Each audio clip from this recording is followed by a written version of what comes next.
Imagine a man walking home late at night.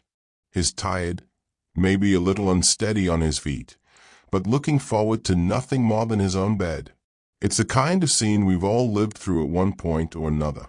But for one man in Cork, Ireland, Michael Gaine, that simple walk home would become the last time anyone saw him alive.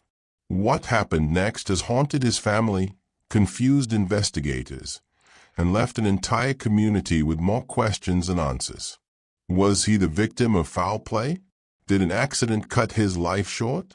Or could something even more disturbing have happened? This is the story of Michael Gaine, an ordinary man whose sudden disappearance turned into one of the most unsettling unsolved cases in Ireland. And to this day, no one can say for sure what happened that night. Who was Michael Gaine? Before we dive into the mystery, it's important to understand who Michael was. Michael wasn't a celebrity, a politician, or a wealthy businessman. He was, by all accounts, a regular man, a neighbor, a friend, and part of the everyday fabric of Cork City. People who knew him described him as quiet, kind, and gentle. He wasn't the kind of man who went looking for trouble, and he certainly wasn't known to have enemies. He worked hard, kept to himself, and had a small but close circle of friends. And yet, it's often these very ordinary lives that end in the most extraordinary mysteries. On the night Michael vanished, Cork was alive with its usual rhythm. Pubs were full. People were spilling onto the streets, laughter mixed with the sound of taxi doors slamming shut. It was late, but the city wasn't ready to sleep. Michael, however, was heading home. The last confirmed sighting of him placed him walking through the streets near where he lived. There was nothing unusual about his movements.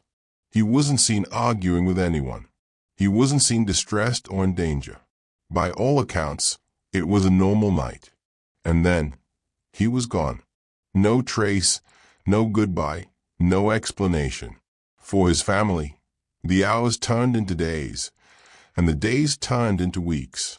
Each morning began with the same desperate hope that Michael would walk through the door, tired but safe. But as time dragged on, that hope gave way to a sinking dread. Disappearances are rare, but they do happen. In most cases, there are signs, conflicts, debts, struggles, or dangerous lifestyles that increase the risk. But with Michael, none of those applied.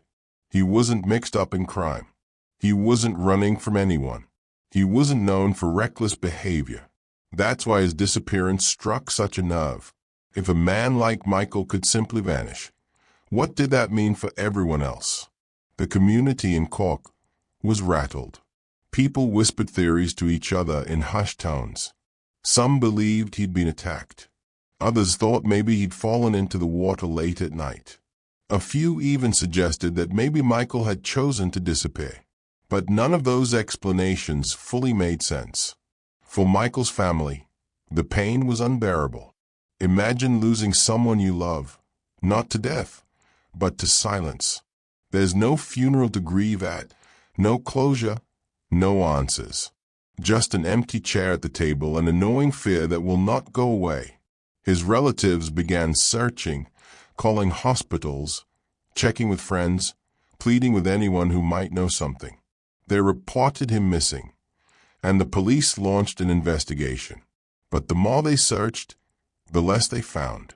What makes the Michael Gaine case so chilling isn't just the lack of evidence. It's the complete void of it. No personal belongings were left behind in unusual places. No witnesses came forward with a clear account of trouble.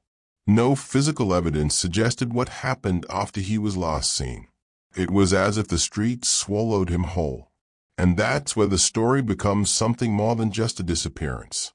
It becomes a mystery, one that has lingered for decades, one that continues to raise questions, and one that still grips true crime followers around the world. You might be wondering, why does this case, among so many unsolved disappearances, continue to hold attention? The answer lies in its simplicity. Michael wasn't a man living a double life. He wasn't caught up in scandals. He wasn't a shadowy figure on the margins of society. He was just ordinary. And when the ordinary vanishes, it feels like it could happen to anyone. That's why we're telling his story now. To remember him, to look again at the facts, and maybe, just maybe, to spark the memory of someone who knows more than they've ever said. Because until the truth is uncovered, Michael Gaine's name will remain on the list of Ireland's most haunting unsolved mysteries. But to really understand how Michael's story became such a haunting mystery, we need to go back to the night of his disappearance, trace his steps, listen to the witnesses, and see how a normal evening turned into a lifelong nightmare for his loved ones. Stay with us as we uncover the disappearance of Michael Gaine. The night Michael Gaine vanished began like any other. Cork City was alive, with people spilling out of pubs, taxis cruising through the streets, and the faint echo of laughter bouncing between buildings. For many, it was just another Saturday night. But for Michael, it would be his last known journey. He was last seen in the late hours, walking in the general direction of his home. Witnesses recalled him moving calmly, not in distress, not chased or followed. Nothing about his demeanor suggested danger. In fact, it looked like a man simply heading back after a long day. But somewhere along that short route home, Michael disappeared into the shadows and never returned. Police and family pieced together the timeline as best as they could. Friends confirmed that Michael had been out earlier, enjoying a typical night in the city. He wasn't heavily intoxicated, though some reports suggested he'd had a drink or two.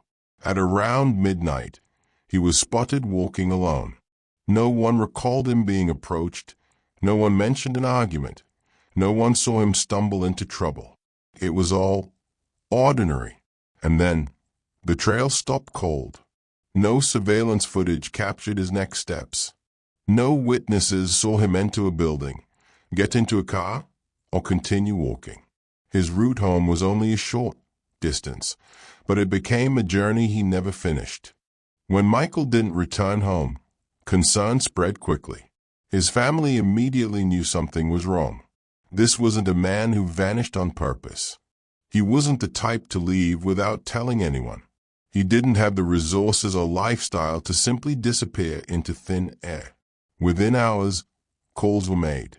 Hospitals were contacted. Friends were asked. Local authorities were notified. The search began almost immediately. But as the hours stretched into days, the lack of answers only deepened the mystery. The Gardaí, Ireland's National Police Service, launched a formal investigation. They retraced Michael's steps, checking the streets where he'd been seen. They canvassed businesses, asked taxi drivers if they'd picked him up, and spoke to patrons leaving the pubs that night. Still, nothing. No confirmed sightings after that last moment. No taxi logs. No reports of a man in distress. It was as if the city itself had swallowed him. Investigators considered the possibility of an accident. Cork is a city with waterways, and late at night, accidents do happen. Was it possible Michael slipped into the river? They searched the banks, dredged parts of the water, and examined CCTV where available. But the water offered no answers. The disappearance hit the Gaine family like a storm. Their lives were turned upside down overnight. Every phone call felt like it could be the one that brought answers. Every knock at the door sent their hearts racing. The community, too, rallied in support. Volunteers searched streets, alleys, and fields. Posters were printed with Michael's photo. People shared his story far and wide. But as the search dragged on without results, unease set in. If a man could vanish so completely, was it safe for anyone to walk home at night? With so little evidence, speculation filled the void. Some locals whispered that Michael had been attacked, robbed, beaten, and hidden away. Others wondered if he had gotten into the wrong car, maybe even been lured. A darker theory suggested foul play, possibly tied to someone he didn't even know. A random act of violence, an encounter with a stranger. But another possibility haunted many. Could Michael have simply fallen victim to an accident, one that went unnoticed? Maybe he slipped into a river or collapsed somewhere hidden. And yet, without evidence, every theory remained just that, a theory. One of the most baffling aspects of the case is the silence of the night. This wasn't a rural road in the middle of nowhere. This was Cork City. People were out, taxis were running, pubs were closing. Someone should have seen something, but they didn't. And that silence became one of the biggest mysteries. If Michael had been attacked, surely someone would have heard a struggle. If he had fallen, surely someone would have noticed him missing before long. But the city gave no clues, no witnesses, no leads. Weeks passed. The Gaine family clung to hope, but the lack of progress began to weigh heavily. Each press update from God seemed to repeat the same message: no new information. It became clear that this wasn't going to be an easy case to solve. Michael hadn't just gone missing. He had vanished into a void that left behind no answers. And in that silence, frustration turned into fear. Michael's case wasn't just about one man. It became a symbol of vulnerability. If he could vanish in such a populated area, what did that mean for the rest of the community? His disappearance sparked conversations about safety, surveillance, and the gaps in investigative resources at the time. The case forced people to confront a chilling truth. Sometimes, people vanish without explanation. And sometimes, those vanishings are never solved. The search for Michael had reached a dead end. The trail had gone cold, the city had gone quiet, and his family was left with more questions than answers. But theories continued to swirl, each one darker than the last. We'll explore those theories. Did Michael Gaine fall victim to an accident, an act of violence, or something even more sinister? Let's dig deeper into the possibilities. When someone disappears, the human mind demands an explanation. We don't accept silence easily. We begin to build theories, to piece together fragments, to turn whispers into answers. In Michael Gaine's case, theories became the only way to make sense of the void he left behind. And while none have ever been proven, each one paints a chilling picture of what might have happened on that night in Cork. The first and perhaps most straightforward theory is that Michael suffered a tragic accident. After all, he was walking home late at night. Maybe he slipped, maybe he stumbled, maybe something as ordinary as a misstep turned deadly. Cork City is built around the River Lee, and accidents near the water are not uncommon. Could Michael have fallen into the river unnoticed? It was late, the streets were dark, and people were focused on their own journeys home. A man slipping into the water might not have drawn the attention it should have. Authorities did consider this theory. Searches were conducted, parts of the river were dredged, and patrols combed the banks. But no trace of Michael ever surfaced. No clothing, no personal belongings, no body. Nothing. It's possible the currents carried him further than expected. It's also possible the accident happened somewhere else, an alley, a hidden corner of the city, where his body wasn't immediately visible. The accident theory is simple, logical, and plausible. But the complete lack of evidence leaves it unconfirmed. Theory 2, foul play. The darker and perhaps more unsettling theory is foul play. Some believe Michael may have crossed paths with the wrong person that night. Late-night streets can hide dangers, robbers, attackers, or simply opportunistic predators. Michael was a lone man walking home, possibly carrying some money or belongings. Could someone have targeted him? One possibility is a robbery gone wrong. If Michael resisted, things could have escalated. His attacker might have hidden his body to avoid discovery. But if foul play was involved, where was the evidence? No witnesses came forward to report screams or struggles. No suspicious individuals were arrested. The city was full that night, and yet nobody seemed to notice a crime in progress. That silence is unsettling. Did someone attack him in a secluded area? Did he willingly step into a car, not realizing the danger? The foul play theory remains chilling precisely because it can't be ruled out. And without evidence to clear it, it continues to hang over the case. Theory 3. Voluntary disappearance. Another theory, though less popular, is that Michael chose to disappear. Could he have been living a secret life? Did he want to leave Cork and start anew somewhere else? For most who knew him, this idea doesn't fit. Michael wasn't known to be unhappy. He didn't have debts, enemies, or pressures that would push him to vanish. He wasn't the kind of man to walk away from his family without a word. And yet, investigators couldn't completely dismiss the possibility. History has shown us that people sometimes disappear by choice, leaving behind confusion and heartbreak. But in Michael's case, there were no warning signs, no preparations, no clues left behind, no evidence that he planned an escape. This theory remains unlikely, but it lingers because the alternative explanations are just as mysterious. Theory 4. A case of mistaken identity. Some locals suggested a twist. What if Michael wasn't the intended victim? Could he have been mistaken for someone else? Perhaps he resembled another man, someone involved in dangerous dealings. Maybe an attacker targeted him by accident, leaving Michael as an unintended casualty. While this idea adds a sinister edge to the story, it's purely speculative. No evidence has ever suggested that Michael was mixed up in anything dangerous, or that someone in Cork was being hunted that night. Still, in cases where answers are scarce, even far-fetched theories find room to breathe. Theory 5. Covered-up incident. Perhaps the most unsettling theory is that Michael's disappearance wasn't random at all, but covered up. Some have whispered that he might have been the victim of an incident that someone desperately wanted to hide. Could a group of people have accidentally harmed him, panicked, and concealed what happened? Was there a hit and run that went unreported, his body hidden or moved?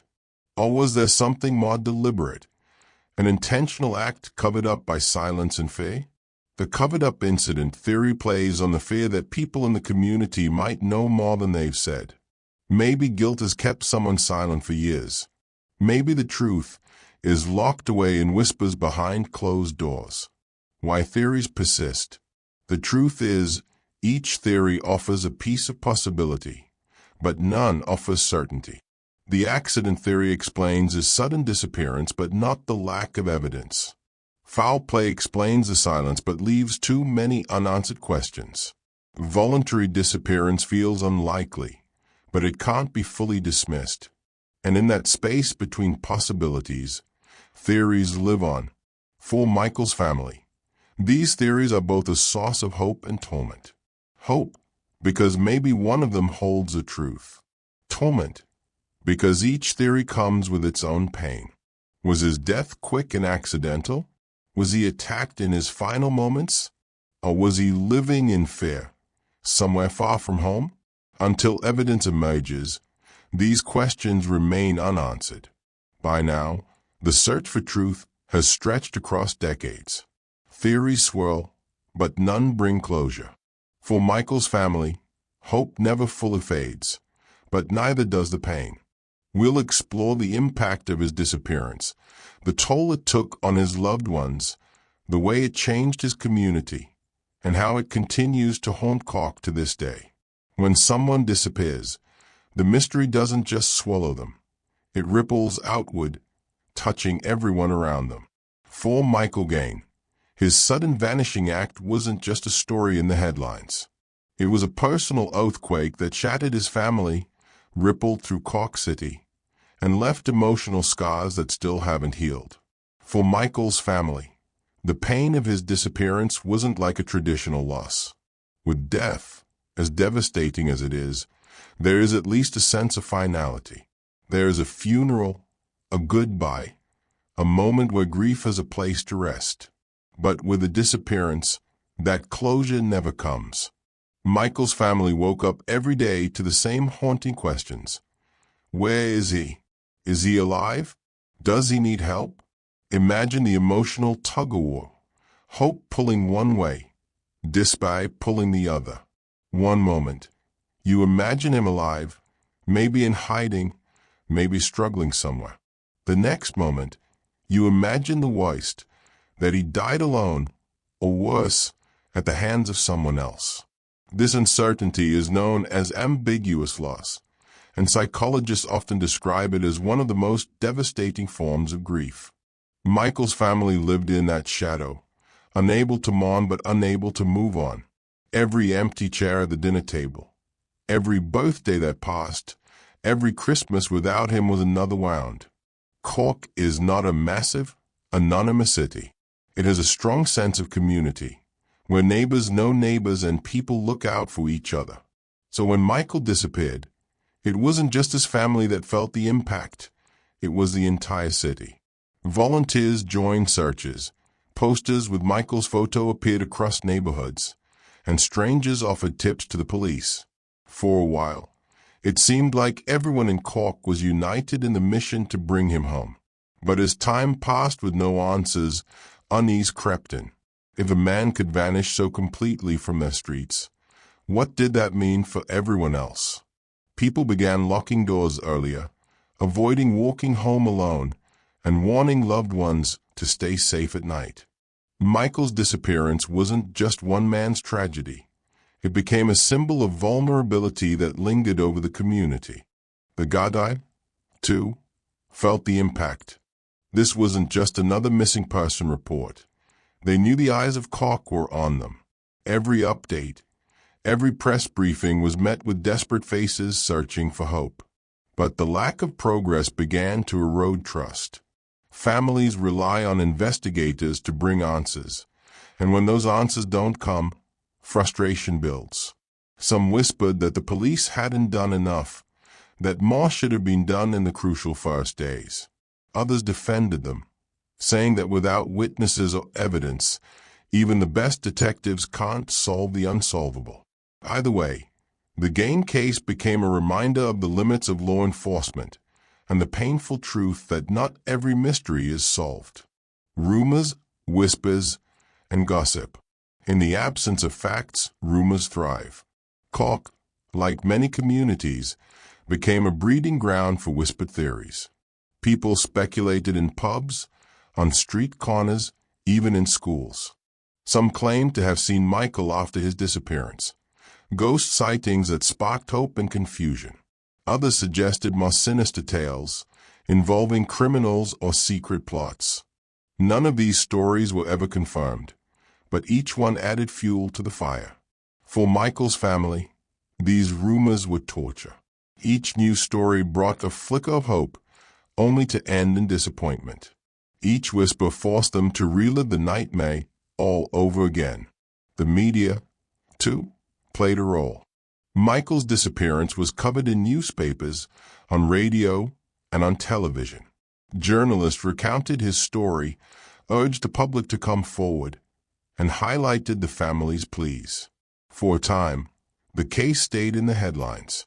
But as weeks turned into months, other stories took its place. Michael's face faded from the front pages, and the media spotlight dimmed. For the family, this fading attention was devastating.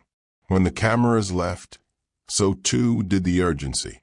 They were left to carry the burden alone, still searching, still hoping, even as the world seemed to move on. The most lasting impact of Michael's disappearance was fear. It changed the way people in Cork thought about safety. Parents warned their children to be cautious. Friends made sure not to walk home alone. Nighttime in the city felt a little less safe, a little more dangerous.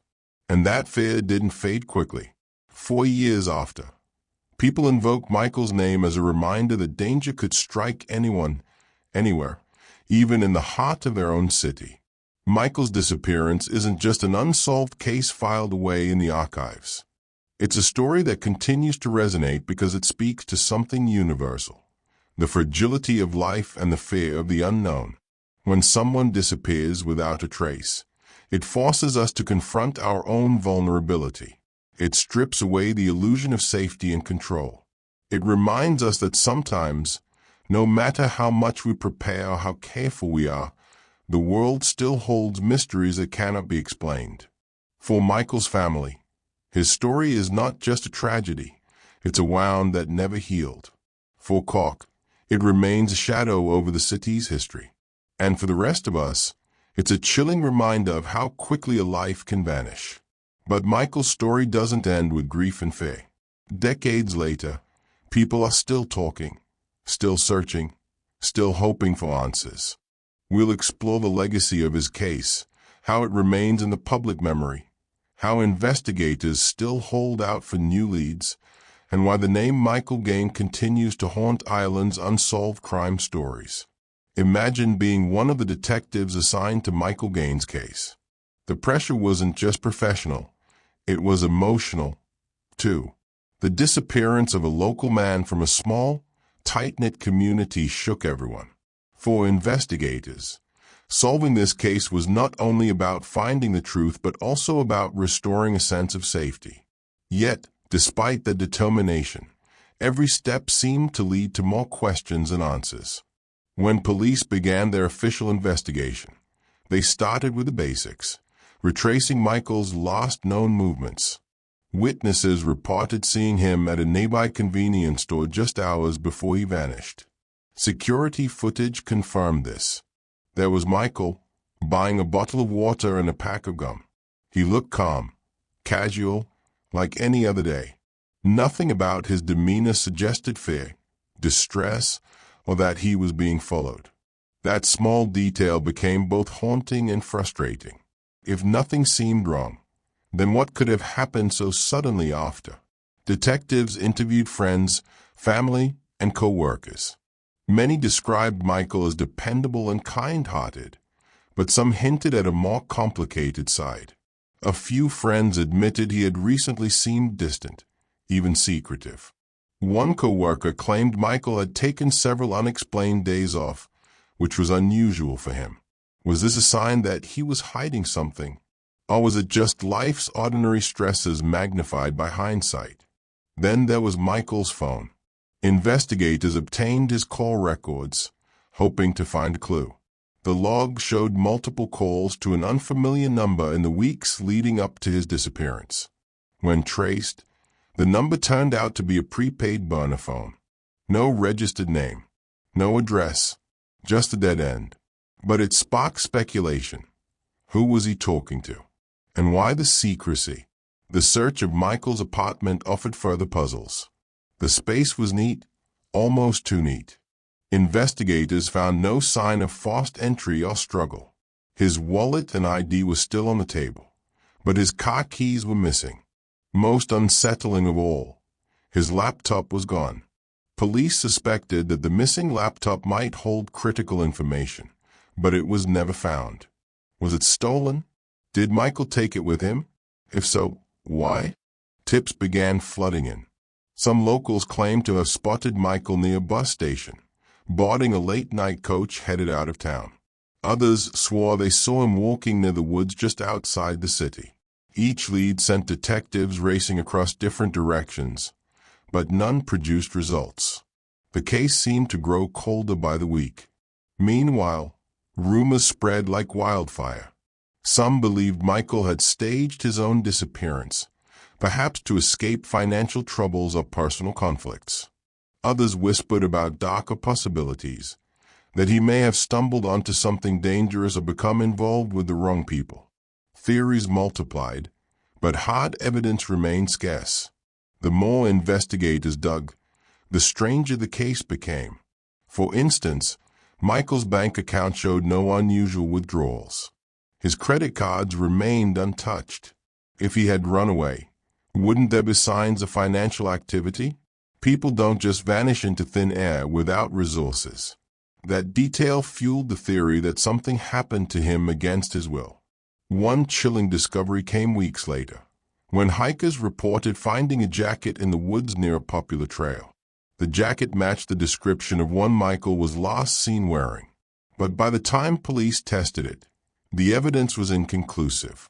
There were no fingerprints, no DNA traces strong enough to tie anyone to it. Just another mystery. Frustration mounted. Every investigative avenue seemed to collapse into a dead end. Detectives even brought in specialized search dogs and drones to scan vast areas of land, but nothing surfaced. No body, no definitive trace. Michael Gaine had vanished, and with each passing day, the trail grew colder. The media began covering the case more aggressively, painting Michael's story as one of the most baffling unsolved disappearances in the region. News reports highlighted the lack of answers and amplified the public's demand for justice. Journalists dug into Michael's past, uncovering minor details, old friendships, a short-lived relationship, and a few unpaid bills. None of it, however, pointed to foul play or provided closure. For Michael's family, the investigation stagnation was devastating. His mother once said in an interview, "The hardest part is not knowing. If he's alive, I pray he's safe. If he's gone, I just want to bring him home." Her words captured the cruelest aspect of unsolved cases, the endless limbo between hope and despair. Police kept the case open, but resources eventually shifted to newer investigations. What had once been a top priority slowly faded from headlines, leaving the Gaine family with unanswered questions and a community haunted by the unknown. Yet, even as official momentum slowed, whispers of new theories persisted. Some claimed Michael's disappearance was tied to organized crime. Others believed he might have been targeted after witnessing something he wasn't supposed to. And then there were those who thought he simply walked away, seeking a new life far from home. But one thing was certain. Without clear evidence, every theory remained just that, a theory.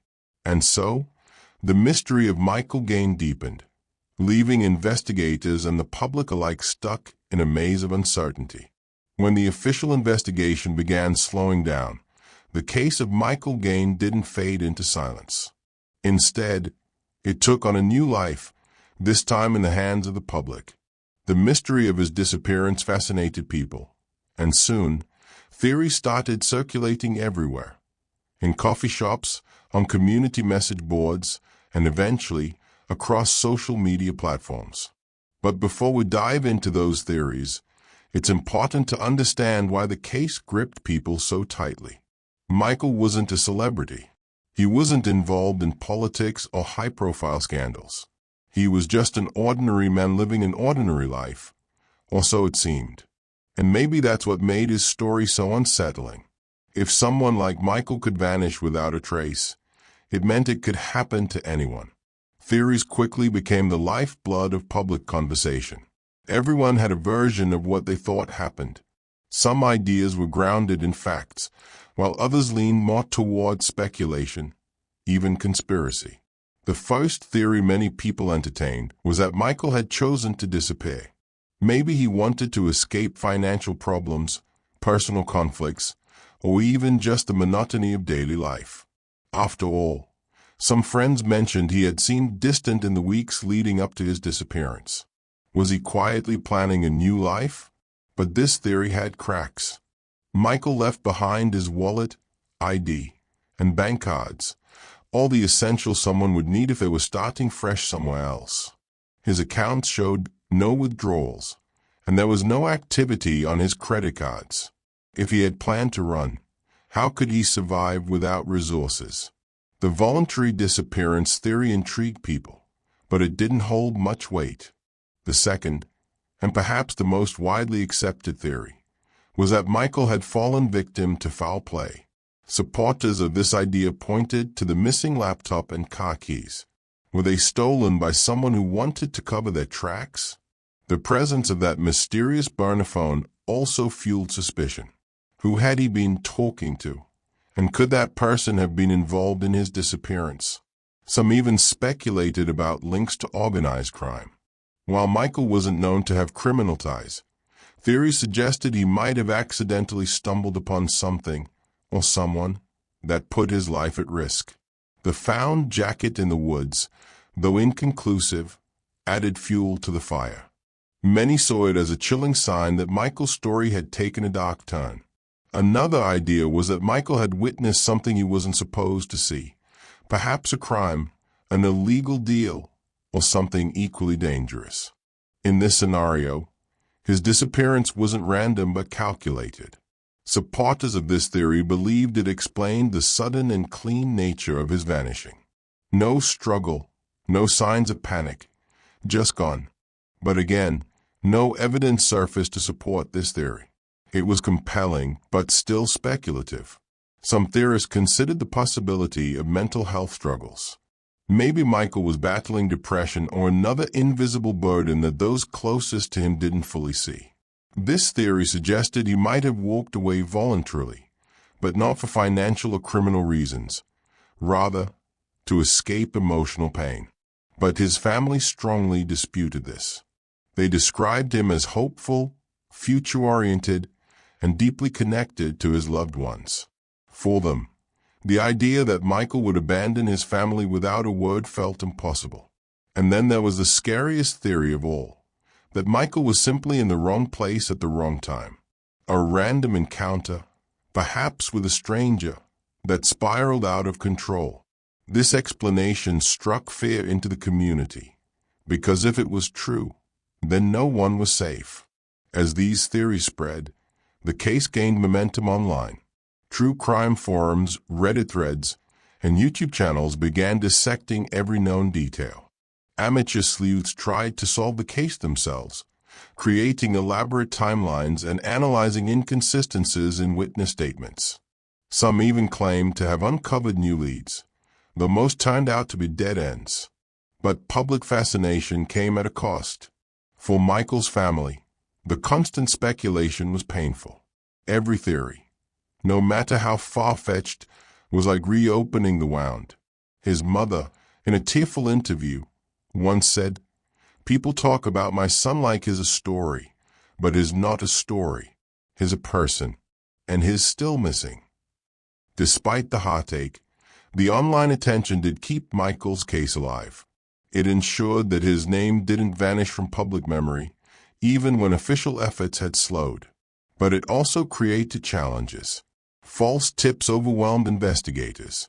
Sensationalized stories distracted from real leads. Still, the theories carried weight. Each one represented the human need to make sense of the senseless. People don't just disappear. There had to be an answer. And perhaps the most haunting part? All the theories, as different as they were, circled back to the same painful reality. Without evidence, every explanation remained just speculation. The truth, locked away in the silence of Michael's disappearance, continued to elude everyone. For now, the case of Michael Gaine stood as a haunting reminder of how fragile life can be, and how a single night can erase a person from the world, leaving behind only questions and shadows. When the search for Michael Gaine shifted from an active investigation to a cold case file, his family's life entered a new and painful chapter. It wasn't just the absence of answers, it was the absence of closure. Every day began with a question that had no answer. Where's Michael? And every night ended with the same silence that had followed them since the day he vanished. For his mother, the uncertainty was the hardest part. She once told reporters, "If my son had died, I could grieve. I could lay flowers on his grave. But this is living in limbo. It's like he's both alive and gone at the same time." Her words captured the agony of what experts call ambiguous loss, a type of grief that never heals because it's never resolved. The community, too, struggled to move forward. In those early months, Michael's face had been everywhere, on missing person posters, on the evening news, and social media campaigns. People had searched the woods, drained lakes, and checked abandoned buildings. But as time passed, the posters faded. The headlines moved on. And yet, for his family, nothing had changed. They continued to fight to keep Michael's case alive. His siblings organized annual vigils, holding candles and releasing lanterns into the night sky, symbols of hope that one day he might be found. Local churches held prayer services. Friends wore bracelets engraved with his name.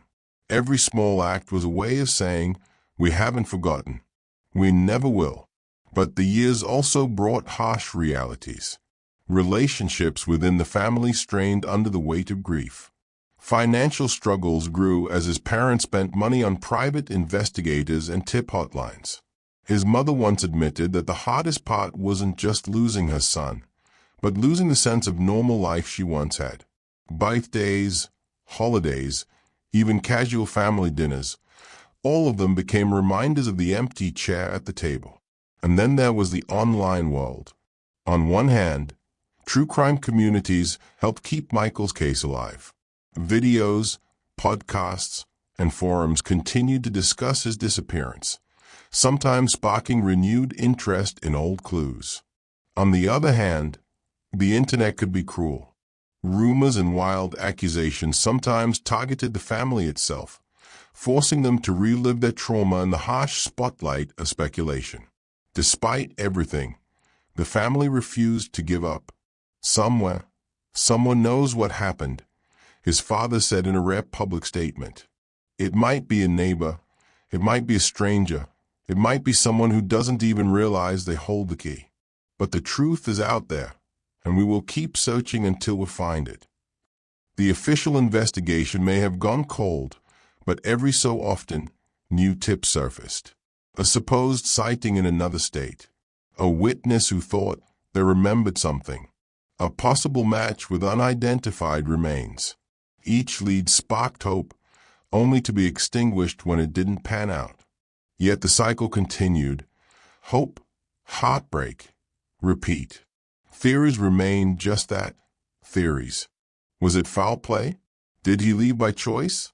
Or was he the victim of a tragic accident that left no trace? No one could say for sure. The unanswered questions loomed larger with every passing year. But Michael's case also left behind a legacy, a cautionary tale about how fragile safety can be, and how quickly an ordinary life can turn into a mystery. It reminded communities to look out for one another, to take missing persons cases seriously, and to never assume it can't happen here. Even now, years later, people still whisper about Michael. His story appears in late-night true crime discussions, in documentaries, and in YouTube videos just like this one.